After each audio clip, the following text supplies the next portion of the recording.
Welcome back to Breakfast Television. So sound bars are becoming quite popular. TVs just don't put out the sound quality many of us want or expect, especially when it comes to movies. So Sonos has just released a sound bar with a different twist. Mike joins us for a look at the Sonos Beam. Yeah, and the idea is to kind of take that audio from your television and take it to the next level, right? Because it's fun if you're watching just a talk show or, you know, breakfast television. But if you are putting a movie on, you want big sound, but you don't always have room for a giant home theater setup, right? Of course. So Sonos came out with this. This is the Sonos Beam. So they're calling it a sound bar. So basically, you know what, setup is really simple, Leah. Basically, HDMI out, right into your television. Oh, that's easy. That's all it takes, right? And it's kind of interesting because to set it up then, after that, you use an app.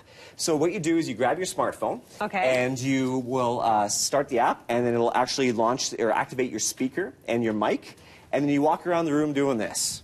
It'll tell you where to go. And so it's actually listening to little sounds that the Sonos Beam is putting out. So that's going to optimize where you're sitting so the sound hits you exactly where you want. So you're in that sweet spot. Whoa, that's really cool. Yeah, and it takes maybe 5 minutes. It doesn't take long at all. Really? Yeah. Easy to do. Easy to do. Okay. So sound, we're going to turn it up and so you can hear for yourself. Okay. It can go really loud, by the way. Oh, okay. Oh. Right? That sounds good. You're sitting back and watching a movie. That really pumps up. That's some full body sound. I can feel it in my chest a little bit. Right? That's what you want, right? Yeah, and I will say, though, I mean, it doesn't do it justice. Like, if you had a sound woofer, yes, it would even make that bigger, right? So this is just a sound bar, so the bass isn't quite where it should be. Right. But overall, the sound is actually really impressive. But you can do more than this. You can do more than just listen to television. There's some other features. So you can have music services playing through here as well. So, for example, I'm going to see if this will work. I'm going to put on Happier by Marshmello. Or by Bastille. Oh, that sounds really Sounds good, right? Yeah. So you can do Spotify, you can do Apple Music. The other thing you can do is you can actually do AirPlay through your iPhone.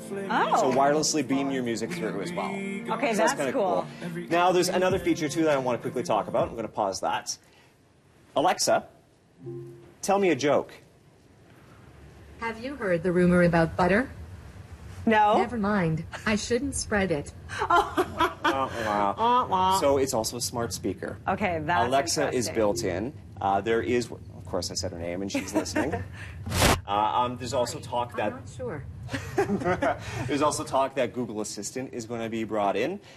They've been saying that for a while now. It hasn't come to fruition, so some people are wondering, is Google going to be introduced to the Sonos Beam? But it's kind of cool. So you have your television sound, you have audio sound, and you have a smart speaker. You can control appliances with this as well because it is a smart speaker. So you can control lights, you control all that kind of stuff. So really it's more than just a speaker. There's a lot to it. You can set up other things as well, like peripheral speakers for surround sound, but this is where you're treading. It's about $500. So you're paying a premium, but I mean, it is a good speaker. If you want a subwoofer to add on, that's about $800 or $900 adding on, plus the other surround sound speakers. So once you start getting into that $2,000 range, you kind of think, well, do I want this or do I want a full-fledged home theater surround system? So you kind of have to make that decision once you want to start adding more speakers to this.